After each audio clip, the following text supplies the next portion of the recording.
नबी ने फरमाया, हाँ उमर, मेरे बाद एक आदमी आएगा, उसका नाम होगा अवैस, और वो करन की शाख से होगा।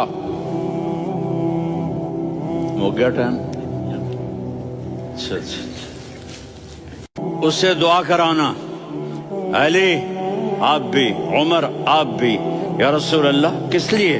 कि उसने माँ की ऐसी खिदमत की है कि जब हाथ उठाता है अल्लाह उसके हाथ खाली नहीं लौटाता। हजरत उमर रजी अल्लाह तआला अन्हु ने हज के मौसम पर सारे हाजी खड़े कर लिए, कहा भाई यमन वाले खड़े रहो, बाकी बैठ जाओ। तो बैठ गए। फिर फरमाया कि यमन वाले बैठ जाओ, कर्न वाले खड़े रह जाओ। तो एक आदमी खड़ा रहा, कहा तुम करनी हो? का जी हाँ। अवैस को जानते हो? जी, मेरे भाई का बेटा है, लेकिन थोड़ा पागल सा है, आप क्यों पूछ रहे हैं? हज़रत उमर ने फरमाया वो नहीं, तू पागल है। किधर है? कहा जो ऊंट चराने गया है उधर अरफात की तरफ। तो आपने हजरत अली को साथ लिया और दौड़ लगाई सवारी पर। देखा तो अवैस करनी एक कीकर के नीचे नमाज पढ़ रहे थे और ऊंट चर रहे थे। तो जब उन्होंने देखा कि दो आदमी आके बैठ गए तो उन्होंने नमाज शॉर्टकट कर दी। तो हज़रत उमर ने पूछा कौन हो भाई? कहा जी मैं मजदूर हूँ। कहा तेरा नाम क्या है? कहा जी अल्लाह का बंदा।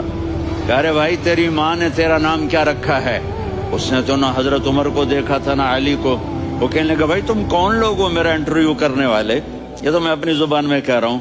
तो हजरत अली बोले कि भाई ये हैं अमीरुल मोमिनीन उमर बिन खत्ताब और मैं हूँ अली बिन अबी तालिब। तो वो ऐसे कांपने लगे, मैं माफी चाहता हूँ, मैं पहली दफा आया हूँ, मैंने आपको देखा नहीं, फरमाइए आप। हज़रत उमर ने कहा हाथ उठा हमारे लिए दुआ कर। तो वो रोने लगे, आप नबी के सहाबी, मैं आजिज़ मिस्कीन, मैं दुआ करूं? मेरी औकात है मैं दुआ करूं? कहाँ? हमें हमारे नबी ने फरमाया था अवैस आए तो दुआ करवानी है। उमर और अली जैसी हस्तियों को दुआ के लिए कहा जा रहा है। पीछे तहज्जुद है? नहीं। जिहाद है? नहीं। इल्म है? नहीं। नमाज है? नहीं। रोजा है? नहीं। ज़कात है? नहीं। खैरात है? नहीं। क्या है? माँ की खिदमत, माँ की खिदमत, माँ की खिदमत।